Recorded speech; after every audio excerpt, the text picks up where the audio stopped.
আজকে আপনাদেরকে আমি বুলডাক রামেন রান্না করে দেখাবো। এটা কোরিয়ান একটা নুডলস। তা সব সময় তো আমি অনেক এটা ওটা রান্না করি, তো নুডলস কখনো রান্না করি নেই আর আপনাদেরকে দেখাইনি। তা মাঝে একদিন আমি এই নুডলসটা রান্না করে খেয়ে দেখেছিলাম, এতটা মজা। আমি এই নুডলসটা সত্যিই বলতে আগে কখনো খাইনি, তো সেদিন আমার ছোটো মেয়েকে রান্না করে দিয়েছিলাম। আমার কাছে এতটা মজা লেগেছে যে আপনাদের সাথে শেয়ার না করে আমি থাকতে পারলাম না। এতটা টেস্টি আর এতটা মজা, এতটা ক্রিস্পি। তো যাই হোক, যারা ঝাল পছন্দ করেন বেশি, তারা এই নুডলসটা খেলে অসাধারণ। হ্যালো এভরিওয়ান, আসসালামু আলাইকুম। সবাই কেমন আছেন? নিশ্চয়ই ভালো আছেন। আমিও ভালো আছি আলহামদুলিল্লাহ। কাছের এবং দূরের, বিদেশ এবং দেশ, যে যেখান থেকে আমার ভিডিও দেখছেন সবাইদের শুভেচ্ছা এবং স্বাগতম। আজকে আপনাদেরকে আমি নুডলস রান্না করে দেখাবো।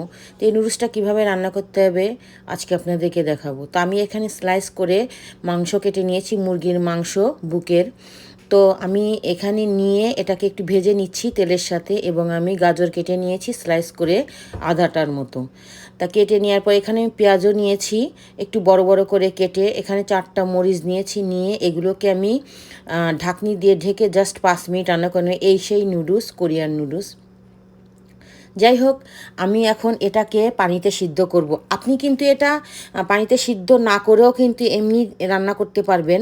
তো আমার মনে হলো পানিতে একটু সিদ্ধ করলে এটা ভালো হবে, এজন্য আমি সিদ্ধ করলাম। এটা আপনি না চাইলে কোনো সমস্যা নেই, এমনি আপনি দিয়ে দিতে পারবেন।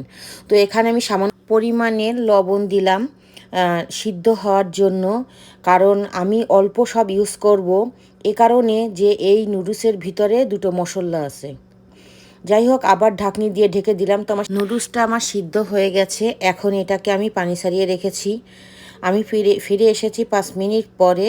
ভালো করে নেড়ে দিচ্ছি। দেখুন, এখন আমি এর ভিতরে যে সসগুলো ছিল সেগুলো দিয়ে দিব। তো এই সসটার কিন্তু আমি নাম জানি না, এর ভিতরে ছিল নুডলসের ভিতরে। এখন এই যে মশলা, এটা অনেক ঝাল। তো এই ঝালটা আমি সব ওর ভিতরে দিয়ে দিলাম, প্যাকেটে সম্পূর্ণটা দিয়ে এটাকে 2 মিনিট আমি নাড়িয়ে নিব। আমি কিন্তু এখানে আমার ঘরেরও মশলা আমি ইউজ করব। তা এই আমি 2 মিনিট নাড়িয়ে নেওয়ার পরে এখানে আমি পানি দিব। গরম পানি দিলাম 2 কাপের মতো। তা গরম পানি দেওয়ার পরে এটা ভিতরে আমি নুডলসটা দিয়ে দিব। তা একটু নাড়িয়ে নিলাম, নিয়ে নুডলসটা দিয়ে দিলাম। নুডলসটা দেওয়ার পরে এখন এটাকে আরেকটু নাড়িয়ে নিতে হবে। নিয়ে আমি এর ভিতরে আমি যে সসগুলো ইউজ করব সেটা আমি দিব। এখানে আমি ওই যে সিদ্ধ করে রেখেছিলাম পাতাকপি, সেই পাতাকপিটা দিয়ে দিলাম।